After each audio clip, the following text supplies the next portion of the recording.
Hi అండి.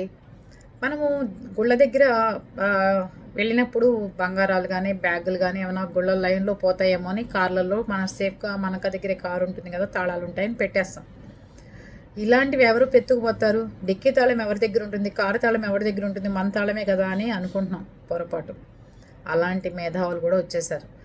మొన్న అన్నవరం సత్యనారాయణ స్వామి గుడిలో బంగారం ఇలాగే పెట్టుకుని లోపలికెళ్ళి వచ్చేసరికి నగదు, డబ్బు 2 మాయమైతే కాకినాడ పోలీసులకు కంప్లైంట్లు ఇచ్చారు.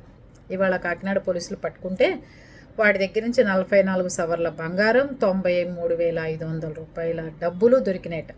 చూసారా? గుళ్ళ దగ్గరికి వెళ్ళినప్పుడు చాలా జాగ్రత్తగా ఉండండి. అసలు ఈ మధ్యన నేను గుడికెళ్తే కూడా చూస్తున్నాను ఏంటి వడ్డానాలు, వంకీలు, గదలు, కిరీటాలు కూడా పెట్టుకెళ్ళిపోతున్నారు. అమ్మ పెళ్ళైన వాళ్ళు ఉంటే నల్లపూసలు వేసుకెళ్ళండి.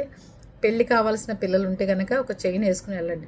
అంతేగాని ఇంత బంగారాలు వేసుకుని వెళ్ళిపోమాకండి. సరే మ్యారేజ్లకి వెళ్తూ దోవల గుళ్ళు కనపడ్డాయి కదా అని ఆ బంగారాలు తీసుకుని వాటిని కారులో పెట్టేసి ఇంత క్యూ లైన్లో ఎవరైనా కొట్టేస్తే ఇబ్బంది పడతారనుకున్నప్పుడు ఖచ్చితంగా మీలో ఎవరో ఒకళ్ళు అక్కడ గుడి దగ్గర దర్శనం చేసుకోకపోతే దేవుడు ఏమనుకోడు. వాళ్ళని పెట్టి మీరు వెళ్ళండి, తిరిగి మీరు వచ్చిన తర్వాత వాళ్ళు వచ్చి దర్శనం చేసుకుంటారు. లేదా చక్కగా మగవాళ్ళకి ఆ బ్యాగ్ హ్యాండ్ ఓవర్ చేసేయండి, వాళ్ళే చూసుకుంటారు. అర్థమవుతుందా? ఇలాంటి గజ దొంగలు కూడా ఉన్నారు. జాగ్రత్తగా ఉండండి గుళ్ళ దగ్గర. ఓకేనా?